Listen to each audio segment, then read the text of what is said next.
یہاں پر اس آیت میں صرف صلات کی بات نہیں بلکہ کیا فرمایا؟ وَسَلِّمُوا تَسْلِيمًا، سلموا، آپ کو سلام کا تحفہ بھی دیں، صرف صلات نہیں بلکہ سلام بھی کریں۔ تسلیم کا کیا مطلب ہے؟ کہ آپ پر خیر و برکات نازل ہوں، آپ پر اللہ کی رحمتیں ہوں، سلامتیاں ہوں، اور آپ ہر طرح کی تکالیف اور آفتوں سے محفوظ رہیں، ہر طرح کے نقائص سے پاک رہیں۔ جب ہم کہتے ہیں نا اللہم سلم علی محمد، وہ دعا میں درود ویسے تو یوں پورا پڑھتے ہیں اللہم صلی وسلم علی نبینا محمد، تو اس کا مطلب کیا ہے کہ یا اللہ محمد صلی اللہ علیہ وسلم کے لیے آپ کی دعوت میں، یعنی آپ نے جو دعوت دی لوگوں کو اسلام کی طرف، آپ کی امت میں اور آپ کے ذکر خیر میں ہر طرح کی سلامتی لکھ دے، ہر طرح کے نقص سے سلامتی ہو جائے۔ اور اس طرح امت آپ کے لیے جتنی دعائیں کرتی جا رہی ہے، یعنی جب سے نبی صلی اللہ علیہ وسلم کے بارے میں یہ آیت اتری اور جب سے صحابہ کرام اور پھر تابعین، تبع تابعین اور امت کے باقی لوگ ان ساری صدیوں میں آپ کے لیے یہ دعا کر رہے ہیں، ان ساری دعاؤں کے اس درود کے نتیجے میں آپ کا مقام بلند ہوتا جا رہا ہے، ہوتا جا رہا ہے، ہوتا جا رہا ہے۔ آپ سوچئے کہ اللہ سبحانہ وتعالیٰ کتنا قدردان ہے۔ نبی صلی اللہ علیہ وسلم نے اپنی 22 سالہ نبوت کی مختصر زندگی میں جو محنت کی سو کی، لیکن اس کا انعام اور صلہ کتنی خوبصورت شکل میں اللہ تعالیٰ دے رہا ہے کہ دنیا میں آپ کا نام بلند کر رہا ہے اور آپ کو بلندی عطا کر رہا ہے، اور آپ کے لیے سب سے دعائیں کرنے کو کہہ رہا ہے۔ یعنی درود کیا ہے؟ نبی صلی اللہ علیہ وسلم کے لیے دعا، اور وہ دعائیں اللہ تعالیٰ قبول بھی کرتے جا رہے ہیں، اور اس کے نتیجے میں نبی صلی اللہ علیہ وسلم کے درجات بلند ہوتے چلے جا رہے ہیں۔ تو سوچئے، جو سنت کی پیروی کرے گا، جو آپ کے مشن کو آگے لے کے بڑھے گا، جو اخلاص کے ساتھ اس رستے کو اپنائے گا، جو یہی کام کرے گا جو محمد صلی اللہ علیہ وسلم نے کیے، جو آپ کا پیروکار ہوگا، جو آپ کی سنت کا متبع ہوگا، جو آپ کے اس مشن یعنی دین کی تبلیغ کے کام کو آگے لے کر بڑھے گا، کیا اللہ تعالیٰ اس کو ایسے ہی چھوڑ دیں گے؟ کیا اللہ سبحانہ وتعالیٰ اس کی قدر افزائی نہیں کریں گے؟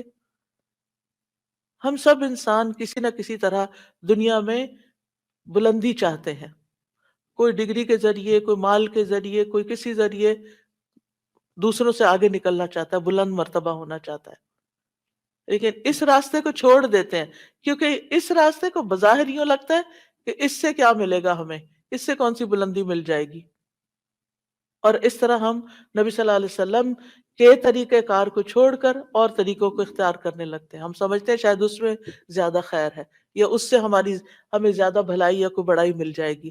نہیں، اصل بات یہ ہے کہ ہمیں جو عزت یہ دین دے سکتا ہے، جو مرتبوں کی بلندی، جو اللہ کی رحمتیں، جو خیر اور لازوال نعمتیں جنہیں کبھی ختم نہیں ہونا، جو اس راستے سے مل سکتی ہیں، وہ دنیا میں کوئی اور راستہ ہے ہی نہیں ان سب نعمتوں کو پانے کا۔ پھر بھی ہم اپنے دین کو حقیر سمجھتے ہیں اور دین کی خدمت کو فارغ وقت کا کام سمجھتے ہیں، اور پورے خوشی اور محبت اور خلوص کے ساتھ یہ کام نہیں کرنا چاہتے۔ ہمیں ضرورت رہتی ہے کہ کوئی اور آئے، دھکا سٹارٹ کرے اور پھر ہم آگے بڑھیں، کوئی ہمیں موٹیویٹ کرے تو پھر ہم کچھ کریں، ہم خود سے کچھ کرنے والے نہیں۔ ہم کس بات کے انتظار میں ہیں؟ اصل مشکل یہ کہ ہمارے یقین میں کمی ہے، تو اس یقین کو بڑھانے کی ضرورت ہے۔ تو اللہ سبحانہ و تعالیٰ اپنے فرشتوں کے بعد ایمان والوں کو حکم دیتا ہے کہ اے مومنو، تم تو زیادہ حقدار ہو کہ نبی پر درود و سلام بھیجو، کیونکہ تمہیں ان کی رسالت سے جو برکتیں حاصل ہوئی ہیں، جو فیض حاصل ہوا ہے، وہ فرشتوں کو تو نہیں ہوا نا۔ فرشتے تو پہلے سے اللہ کی عبادت کرے تھے۔ ہمیں عبادت کے طریقے کس نے سکھائے؟ محمد صلی اللہ علیہ وسلم نے سکھائے۔ آپ کی بدولت ہمیں یہ ساری نعمتیں ملی، تو ہمیں تو زیادہ پھر درود بھیجنا چاہیے۔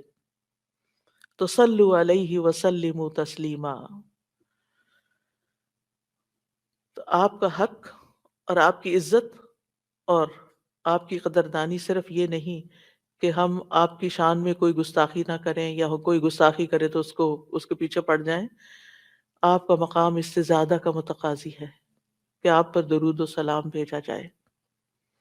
اور یہ قرآن سے بھی ثابت، اور یہ سنت سے بھی ثابت، اور یہ فرشتوں کا طریقہ بھی ثابت۔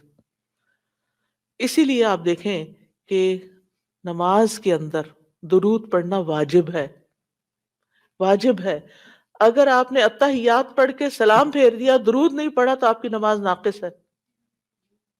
لیکن اگر آپ مثلا آپ کو وضو ٹوٹ رہا ہے مثال کے طور پر آپ کو، اور آپ سوچتے ہیں کہ اب اگر میں اس موقع پر میری نماز جاتی ہے تو میں کیا کروں گا، تو اگر آپ صرف اتنا بھی پڑھ دیتے ہیں نا، اللہم صلی وسلم علی نبینا محمد، اور سلام پھیر دیتے ہیں، نماز ہو جاتی ہے۔ تو یہ یعنی عام حالات میں بھی ہم درود پڑھ سکتے ہیں، اور نماز میں تو پڑھنا ہی پڑھنا ہے۔